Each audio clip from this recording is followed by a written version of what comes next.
Hey everyone, welcome back. I'm Michael and we're going to be getting right back into some more Reddit stories. If you enjoy the video, make sure to leave a like and subscribe. Now, without further ado, let's begin. This story was posted by a user named Suligi in the AITA subreddit. The post is titled AITA for being upset. My GF put an AirTag on my motorcycle to prove a point to her mom. I've never made a Reddit post on this sub before, but I read posts from here occasionally. I am going to make my submission as concise as possible, but I'm not a great storyteller, and this whole thing is a little more nuanced than my limited ability to articulate it. I'm a 27-year-old male and my girlfriend is a 33-year-old female. Although our relationship started out very intense and unpredictable, we quickly developed strong feelings and have been together for 3 years. Despite being together that long, I just met my girlfriend's parents for the first time a few weeks ago. She is an only child and said she didn't want to introduce anyone she dated to her parents unless she knew this was the person she wanted to marry. Her parents also live abroad, and due to COVID-19 and her dad's health problems, they hadn't visited her for a while. She usually went to visit them. It was a big step for her to tell me she wanted me to meet them, and I did my best to make a good impression. I was raised by my grandmother. When she passed away, my older sister took over caring for me. My girlfriend has had a stable upbringing. Her parents are wealthy and she's led a privileged life. We don't have the same life experiences, and it was never a problem until I met her parents. If anything, for some reason, the differences between us added to our relationship in positive ways.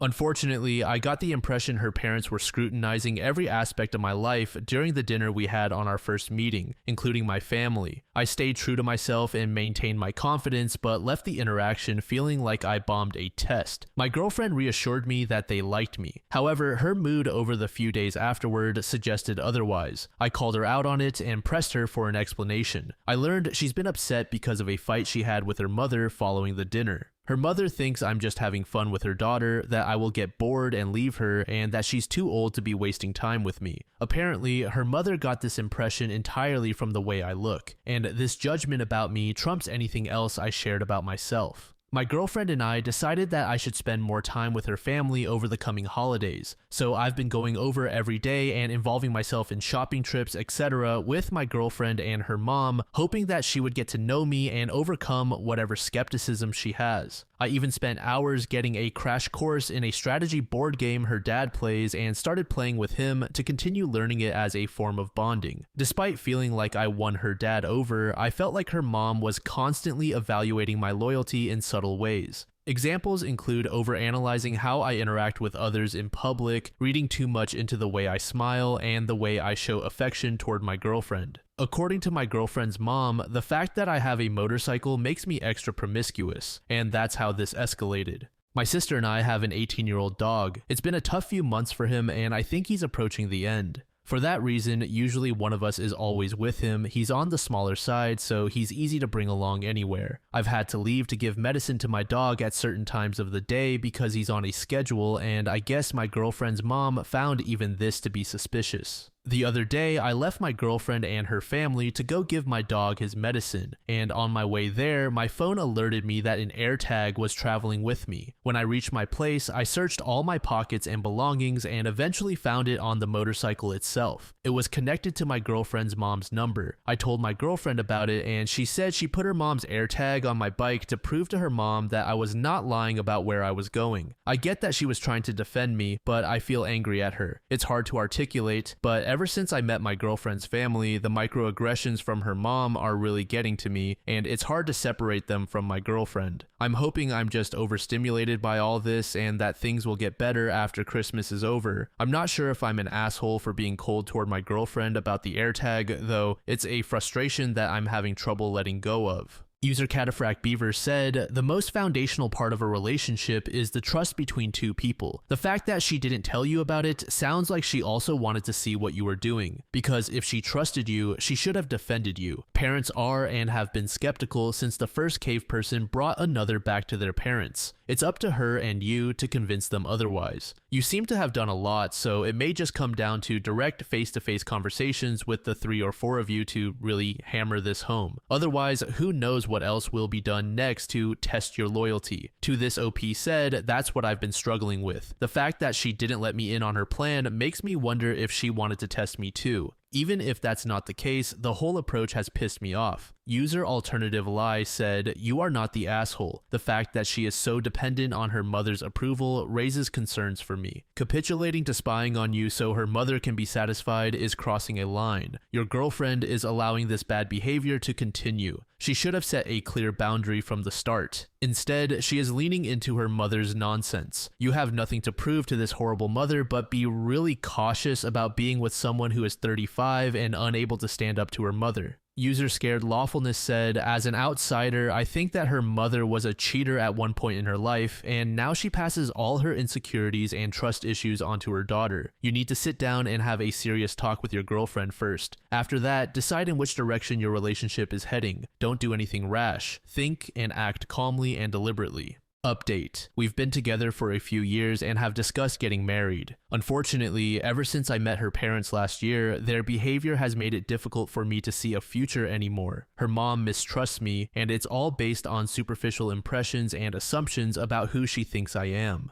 I have tried to show her parents patience, and I've been extremely respectful, giving them opportunities to get to know me and overcome their prejudices. Everything came to a head when I went to visit my home country. I have a place here, and I came to see a friend get married. Her parents showed up unannounced and requested a ride from the airport. I immediately called my girlfriend, despite the time difference, because I was in shock. She claims she had no idea about their plans. They claim it was all impromptu, a cheap flight last minute. I just don't buy it. Anyway, I picked them up and they're currently staying with me in my apartment. They've got no itinerary but want me to arrange for them to see X, Y, and Z, and of course, they need me as a translator. Everything is apparently too foreign to them. They're lost without me. They refuse to go anywhere without me as an escort. My girlfriend is apologetic, but I just don't see her supporting me in dealing with her parents, especially her mom, who is the instigator. I posted about another issue a while back too. My girlfriend doesn't support me in setting boundaries, so as her partner, I fall into a rock and a hard place type situation. I can't tell if I'm being cold and uninviting or if these people are crazy and my girlfriend is so afraid of them that she didn't even warn me about something like this. I feel like I can handle anything if she's on my side, but it doesn't feel like she is. Maybe I can't be with someone like that. Update 2. I just wanted to clarify some things. I only met my girlfriend's parents for the first time in late November 2024. The reason I picked them up from the airport instead of abandoning them or telling them to go find a hotel was out of respect for my girlfriend and the relationship I wanted to have with her. After the first meeting I had with her parents, I confronted my girlfriend. She apologized and eventually her mother did too. Basically, I thought we were past whatever suspicions and mistrust her mother had about me. Then this happened. In the last few days, since this began, I have realized some things about my relationship. My girlfriend has been trying to play both sides. She'll tell me one thing and her parents another thing. She's been hiding some deep trust issues about me and insecurities about our relationship. Mostly her fears about me being unfaithful. She used her parents to convince me it wasn't her craziness, and I'm pretty sure she told her mom how she felt and her mom was willing to be in on it. I broke up with my girlfriend and asked her parents to leave. The friend's wedding I went to hit differently because of that, but it also made me realize how unhealthy and toxic my relationship was. I haven't disclosed a lot, but I think I was in an abusive relationship. I am still struggling to accept that, and there is some shame creeping up that I don't understand. Why is it there? Anyway, thanks for all the messages. Sorry, my writing skills aren't that great. I'm so drained from this situation, I feel like I need to sleep for a month. I don't even feel like writing about any of this, but I felt I owed you the conclusion. Update 3. To those who were worried my ex-girlfriend would trash my place, nothing like that happened. I talked to her in person. She said I was misunderstanding everything. She began to cry, which was difficult for me. There was a moment when I wanted to forget all of it so I could hug her. I held back because something felt different. She asked me if I hate her. Obviously, I don't. I said I am tired of feeling like the person I love is not who I thought they were. Ever since she introduced me to her parents, I have seen a side of her that I don't recognize. After meeting her parents for the first time and noticing the strange behavior starting to add up, I gave her an opportunity to come clean. I asked her to tell me everything. I told her I can't help her if she leaves me in the dark. I even warned her that if I find out later, it's over. Because of the way she chose to answer me during this conversation, every action I took, I held back. All she had to do was tell me what was going on. I would have helped her take on everything. Instead, she chose to trick me in cruel ways while acting helpless and innocent when I questioned her about it. I shielded her all this time. She manipulated everyone around her, including me. Everything is confusing now. I look back at all of our time together and feel crazy. I can't differentiate anymore between her true feelings about anything. She tried to explain that the stress of pleasing her friends and family made her act this way, but she doesn't share their views or doubts about me. She said she's never loved anyone the way she loves me and that her feelings scare her. I wish she would just admit she has too much pride. I understand she is the way she is probably due to how she was raised, but some of the things she has said and done are unforgivable. The conversation went on, but everything was still other people's fault. She wasn't taking any accountability, so I stood by my decision to stay broken up. To be honest, by hesitating for even that singular moment when I wanted to hold her, she showed me the side of her that comes out when she doesn't get her way. For the first time, I felt like what I was seeing was actually her true self.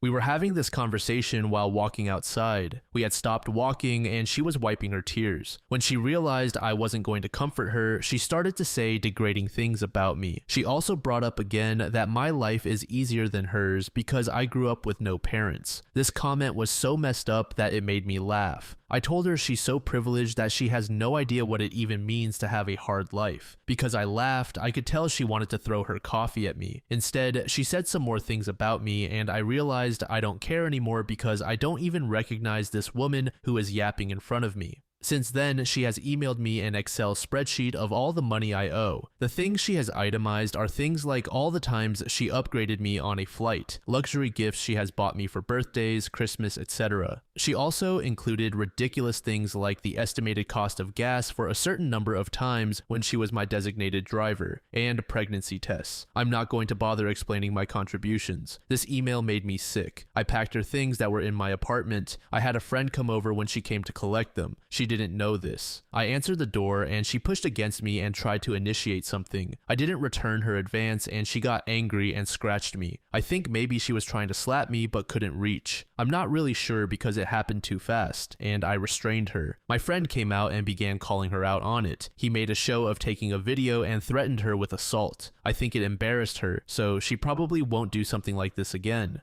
The only downside to his presence was that I think she will try to convince herself I rejected her in that moment because he was there. For people asking about my dog, he's happy and comfortable. He eats well despite his age. My priorities are to improve the quality of his life, not unnecessarily prolong it. But every night I check on him before I fall asleep. And every morning I wake up with this feeling of dread. He has Cushing's disease and chronic pancreatitis. He is at high risk for developing cancer. The medication routine is a bit complex, but I am learning everything I can for him. Take care of your pets and check them often for lumps. A lot of animals hide their pain. I guess we have that in common. Maybe I shouldn't have ended the post like this. Anyway, I'm really okay. I posted this update because I got a lot of messages and it's easier than answering them separately. In case I don't feel like answering comments, I will just leave this here. There is a lot I haven't shared. There is a lot I haven't even admitted to myself yet. I am not saying I am perfect. It's not about being right or wrong anymore. I have a lot of flaws too. I'm sure I handled some things poorly and I know I was a fool. I also still experience moments where my heart aches and I question if I'm wrong about everything, wanting to just get back together. Hopefully this will get easier with time.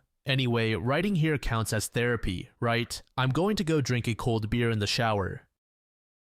This second story was made in the relationship advice subreddit by a throwaway account a couple of months ago. The post is titled, "I hired an investigator and have discovered my husband's affair and sex addiction. What do I do next?" My husband and I have been married for just over a decade, and it has been, for the most part, a loving marriage centered around our two beautiful children. Of course, I've had grievances. He travels a lot for work, is constantly glued to his phone, and sometimes abruptly pops out for errands that he has always been incredibly vague about. Initially, these didn't concern me too much. He has a very demanding job that has allowed us to have a lifestyle I never thought possible. This meant that I could leave work to be with the children, take us on wonderful holidays, and send the children to a great school. I always felt that complaining to him about his work, phone, computer, and random emergencies would be selfish, considering everything he does for us. However, 2 weeks ago, I started getting really suspicious after I found a condom in the inside pocket of his blazer. There was no reason for him to have it there as we only ever have sex at home and frankly, it isn't something we do as often as we used to. This prompted me to do something I never thought I would do. I found an opportunity to get into his phone when he wasn't looking. I'm not sure what I was looking for. I first looked at his photos but couldn't find anything. Then I thought I would check his messaging apps. Both were password locked, which I found very odd. Only iMessage could be accessed, but there was barely anything there. At this point, I had a sinking feeling that something was up.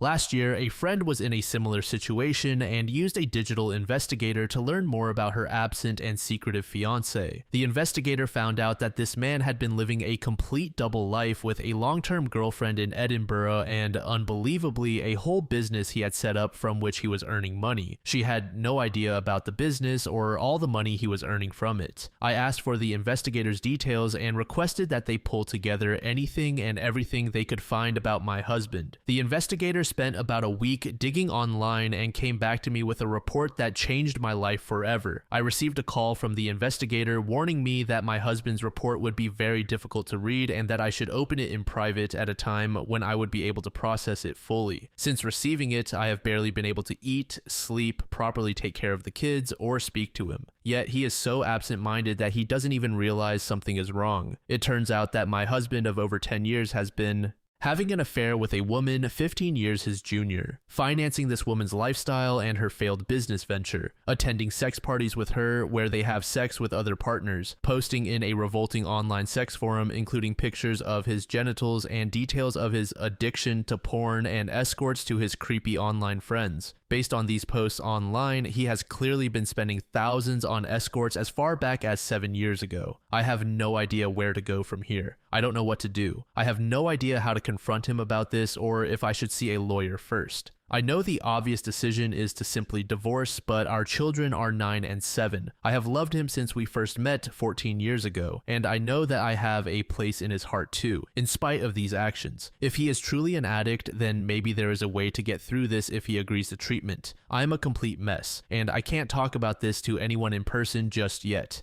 Any advice you have for me would be really appreciated. Update. Firstly, I'd just like to thank every single one of you who has commented to leave me advice or message me privately. I took a lot of advice on board, especially legally speaking, and this has proven to be of great benefit. I apologize for my long absence and lack of replies. I hope the update below can explain it. I chose to wait until after New Year's as I did not want to rob the children of one last Christmas and New Year's holiday as a family. In the meantime, I researched solicitors and sought recommendations from trusted friends. Rather humiliatingly, after much urging on this website, I also scheduled and went through with an STI test. It was horrifically embarrassing, but I am relieved to say that it came back negative. I don't know how I could have coped if he had gotten me sick because of his revolting actions. He made my job incredibly easy by flying out for a work trip on the 2nd, and I immediately got the ball rolling. Met with the solicitor, packed up all of his belongings into 6 suitcases, had the locks changed, and spoke to a child psychologist to work out the best way to explain things to the kids, who are far too young to understand the full picture, of course. Fast forward to a week later, and upon his return, having made sure the children were picked up by my mother after school, I greeted him in a hallway full of suitcases and divorce papers. I had printed out the report in full and started walking him through it before he began breaking down in tears. It was a compulsion. He was unbelievably stressed, and that if I left him, he would have no choice but to marry the other woman, whereas he would end it immediately if I were to take him back. This last part was truly the nail in the coffin. I don't think he even realized just how manipulative a comment that was.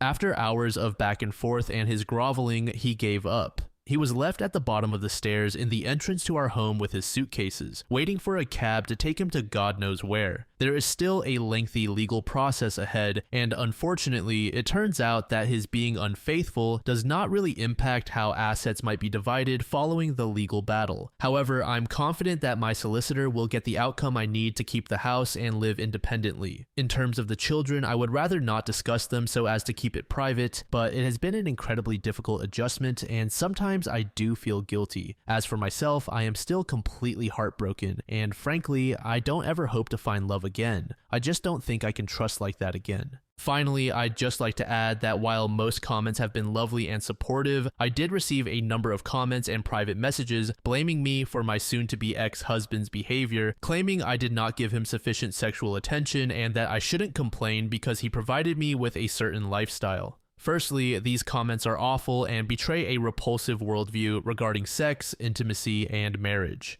Secondly, our ailing sex life was not my doing and was, at times, a criticism I myself had of our relationship, not the other way around. Thirdly, just because someone provides you with a lifestyle doesn't entitle them to treat you as if you're nothing, with no respect and no honesty. I would have hoped everyone would be aware of that. User Lara Lyon said, therapy will not work because he clearly is reveling in his addiction and secretive lifestyle, and he shows little remorse for it. Escorts, sex parties, and financing a mistress are way too far. That man does not love you. You're a live-in caretaker for his children and home with whom he can occasionally have sex. Lawyer up, protect your own finances and lifestyle, and secure your children's future. User Buddy Inevitable said, talk to a lawyer before you do anything. No, this is not something that will be fixed or cured via therapy. Therapy only works if the person does the work. It isn't a magical cure that resolves giant issues just because you schedule an appointment and show up. The reality is that you have been married to someone who is capable and willing to lie to your face systematically. Therapy doesn't just fix that. In fact, if he has a personality disorder, he likely will never change. Do more research into pathological love relationships. Briefly, ask yourself these questions. Does he have difficulties with empathy, egotism, or exploitativeness? An aggrandized sense of self, distorted perceptions of self and others? Is he self-serving? Does he violate boundaries, shift blame, show low remorse, exhibit low accountability?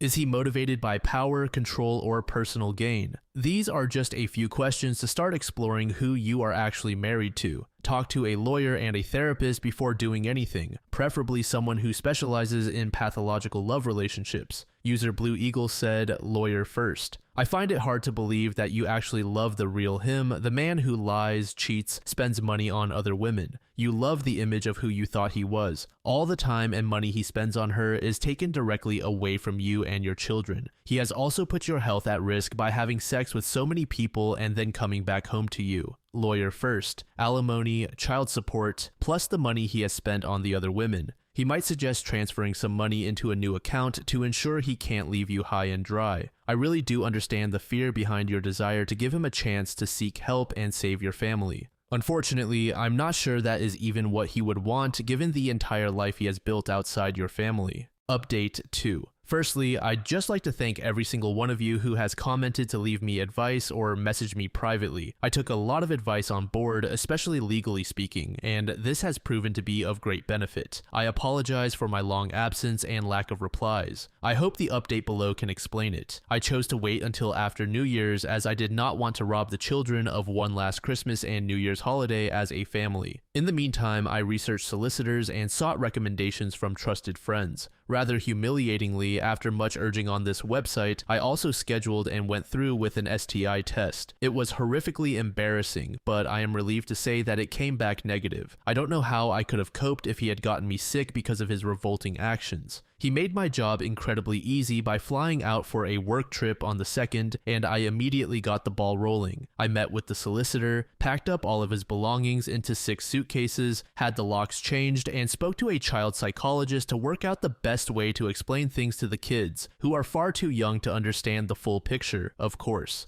Fast forward to a week later, and upon his return, having made sure the children were picked up by my mother after school, I greeted him in a hallway full of suitcases and divorce papers. I had printed out the report in full and started walking him through it before he began breaking down in tears. It was a compulsion. He was unbelievably stressed, and he claimed that if I left him, he would have no choice but to marry the other woman, whereas he would end it immediately if I were to take him back. This last part was truly the nail in the coffin. I don't think he even realized just how manipulative a comment that was. After hours of back and forth and his groveling, he gave up. He was left at the bottom of the stairs in the entrance to our home with his suitcases, waiting for a cab to take him to God knows where. There is still a lengthy legal process ahead, and unfortunately, it turns out that his being unfaithful does not really impact how assets might be divided following the legal battle. However, I'm confident that my solicitor will get the outcome I need to keep the house and live independently. In terms of the children, I would rather not discuss them so as to keep it private, but it has been an incredibly difficult adjustment and sometimes I do feel guilty.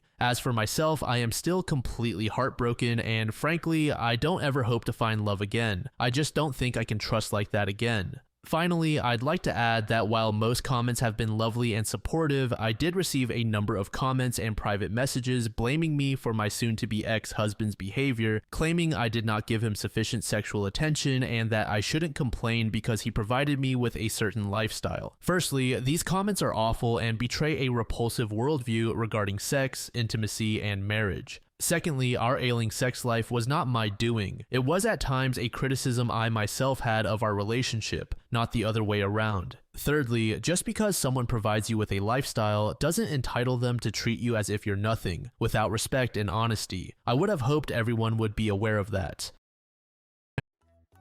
Thank you so much for making it to the end of the video, and thank you also to partner of the channel, Gamersupps. Use code DLAM to support the channel and get 10% off of your purchase, link in the description. I'm sure many of you like me have a hankering for daily caffeine, so go check them out. Lately, I've been a big fan of Titty Milk and Acid Rain, but they've got dozens of other flavors for y'all to try out. Anyway, thanks again for reaching the end, and I hope you all have an amazing passage of the next 24 hours.